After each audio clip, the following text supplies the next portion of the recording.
We all want to fly like MJ, get in the air and dunk it down like LeBron, or poster some guy like Shaq. Well, today I wanted to teach you all about dunking and how to be a high flyer. But unfortunately, while making this video, I realized I actually can't dunk. I don't know how to. So I set out with a quest to learn how to dunk and then teach it to you all.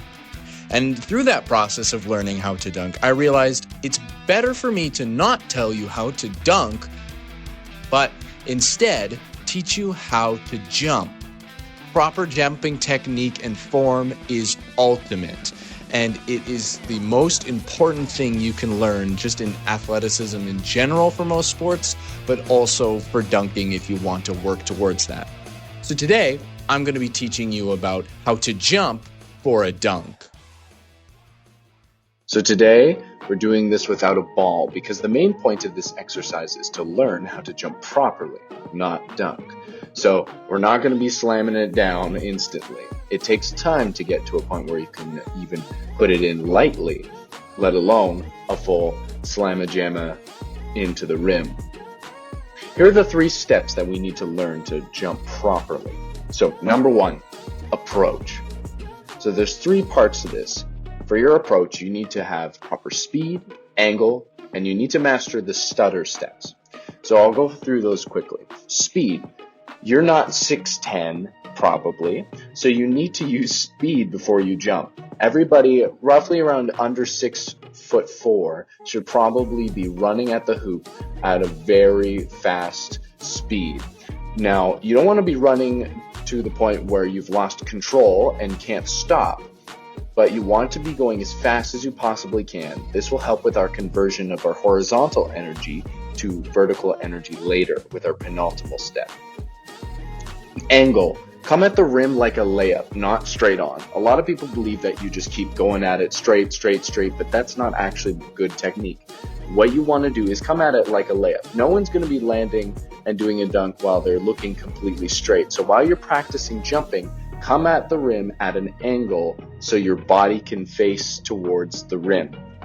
All right, next, stutter steps. These are an interesting technique. So as you're running and you have a lot of that speed, you need to be able to calibrate yourself for the proper distance. So you're running full blast where you can still control it, and you're gonna do these little stutter steps that'll help you stop and slow down right before step 2, penultimate step.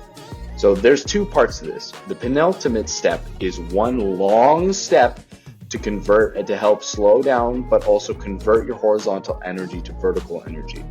So right here is that this should actually make you go low and get into that squatting position that you need. The recommended squatting position is a quarter roughly, or maybe a little bit more, for what is optimal for jumping. So you want to go around like a quarter for that. So this penultimate step here is going to make you extend your leg out and move and get their feet planted before the jump. Now this is all extremely fast, so it takes a lot of practice to get it down to make sure that you're getting a good penultimate step that gets you low, so around that 1/4 of a squat for optimal jumping. Remember, don't try and squat low by yourself, because then you're actually going beyond the quarter. A good penultimate step will just get you right there. All right, number 3, the jump. Now this has a lot of different parts, and it's the fastest and it's the hardest to do all at once. So number 1, you want to have your block foot. This is the first foot that will step before you do your 2-foot plant. So this is the foot that plants down, or we call blocks down, and stops your momentum from becoming just horizontal. And you will stop yourself with this, and then you'll move in with your second part, your plant foot, that will help then convert the energy vertically.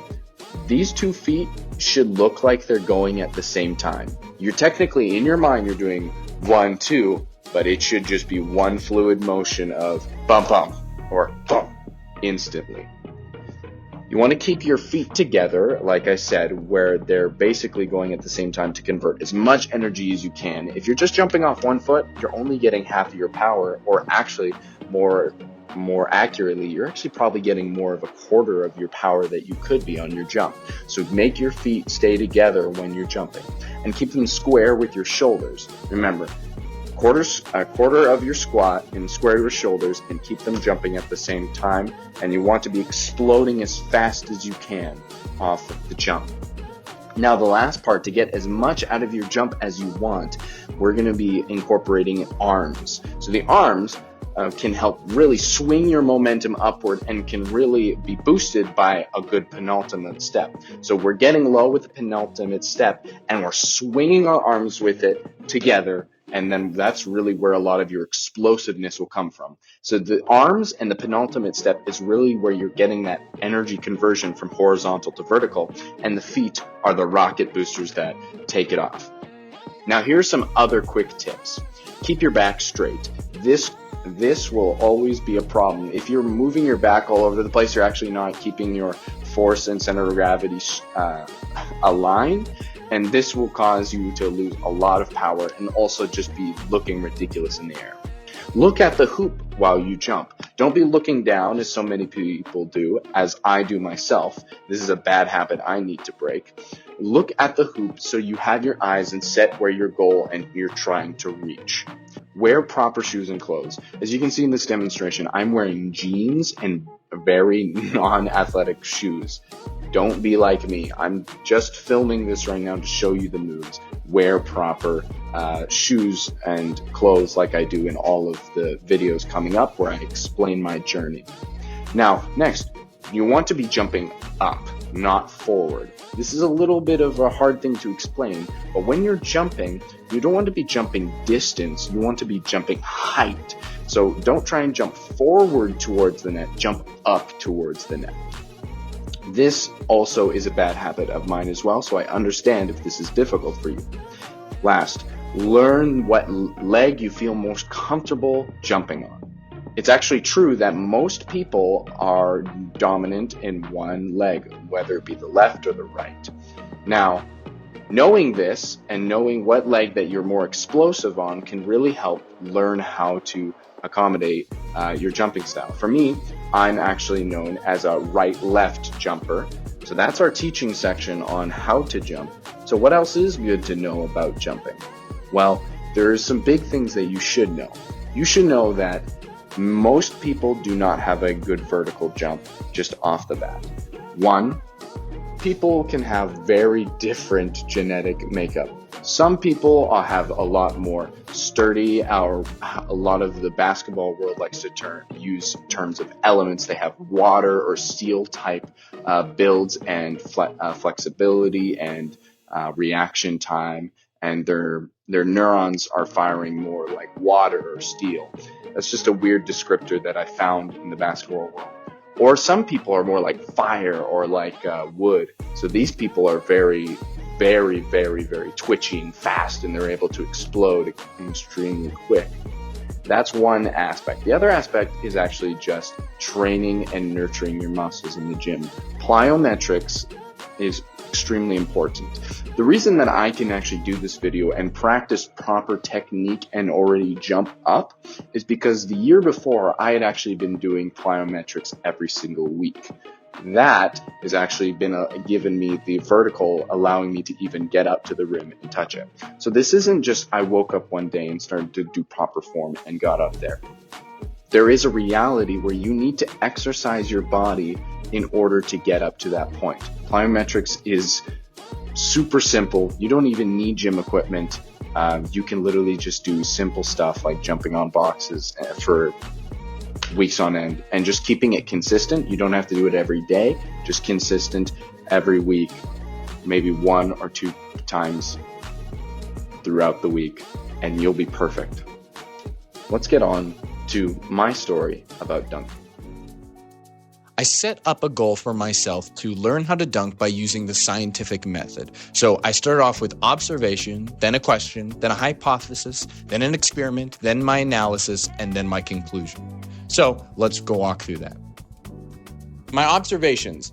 I can already grab onto the rim and I can already get the ball above the rim and kind of throw it, but I'm not able to hold onto the ball. I find it easier to do a one-handed than two-handed attempt at a dunk. I don't think my form is right. Here are some questions that I had from my observations. Does stretching really help? Does getting warm really help? How many inches will I get from just form?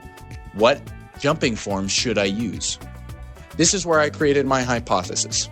With proper technique and form, learning to jump at an angle, keeping my momentum, keeping my legs perpendicular, learning the stutter step and proper ball control, and most importantly, the penultimate step, I can produce at least one successful clean dunk before the end of 3 weeks. So here began the experiment. I set out a 3-week time and I spaced my days of trying this out into a week or a week of days. So 7 days total. So I took lots of time throughout the week to observe the footage that I had been doing while I was practicing to see where I was wrong, to make corrections as I went along. So the parts in the scientific method of observation and experiment and analysis were all kind of working in tandem at the same time, as they do. So day one, I mainly was just trying to get footage of myself in a really nice gym all by myself of what I could actually do, see if I can touch the rim and throw it down. And I only had a big ball that day, so I wasn't successful in most of my dunks. But here are some of my best tries on that first day. Day two, I found it hard to get up to practice, and it was weird practicing in the open gym in front of all the normal gym bros and things like that. I also cut my finger open on the rim, and that started a really bad cycle of me reopening that cut on the rim. I found it hard to grip onto the rim, so in the end I would wrap around my finger and catch it on one of the hooks. I also dunked on a bad basketball hoop with a squishy rainbow ball today. Day 3.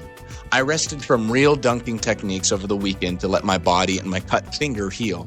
I did watch more guides and review my progress videos and made notes on what to improve on the next day. So instead of dunking, I just did form technique in a corner. Day 4. Unfortunately, the U of R gym that I was using was being used for exams. So I went to the RIC gym to see if their hoops were available. Unfortunately, they were not because a Christmas dinner was happening. So after looking over my footage and watching some more form videos, I finally did some form practice with the rainbow ball. Day 5. The school rims were finally lowered back down, so I decided to take a break from reading to practice dunking at 10 a.m. I began with a warm-up, 1 versus 1 with Noah. After I was warm, I stretched and had Seamus to volunteer lob me the ball. Lob, by the way, means that he throws it up in front of the hoop so I can just basically tap it in. I found it really easy to dunk with the rainbow ball today, almost too easy. I got really close to a full dunk. I knew I was on the precipice of dunking, but I was extremely fatigued after that day. Day 6. I practiced a little before supper, and after around 7 p.m., I tried some new shoes, and they were really slippery, so they just didn't work very well. I'm learning that grip is very important, and you really notice when you don't have it, so proper gear also makes a big difference. I switched to my really nice basketball shoes and started climbing the ladder of ball difficulty, starting with a dodgeball, then the rainbow ball, and then the mini basketball. In the end, I found it pretty easy to dunk with the dodgeball and rainbow ball, but the medium basketball had no grip, so I couldn't control it when I got up there. I learned that it was actually easier to just skip the medium basketball altogether, so I did. I tried some more and unfortunately missed recording it, but I was able to do one messy dunk a few times. A messy dunk is basically getting it in the hoop and to the rim, but it wasn't a clean push down. It maybe bounced around a few times. Joel, Noah, and Isaac, some of the people I play basketball with, told me my jumping form was still a little off because I kept jumping forward instead of strictly up. So I was jumping distance instead of jumping vertically. This is something I need to take into account before the final day. Tomorrow's our last day, so I hope I can make at least one nice clean dunk. Day 7. I hyped myself up in the bathroom mirror this morning. Look at me go. So excited. Yeah. I was ready. Or maybe I wasn't. I warmed up and stretched and spent an hour getting ready. I decided I would do 10 trial dunks. I did 1, 2, 3, 4, 5, 6. And then on the 7th, I landed funny and injured my foot. I was unable to continue, unfortunately. And even when I went up to do the one more dunk, I was completely unable to even attempt it. Analysis. Did I dunk in the 7 days?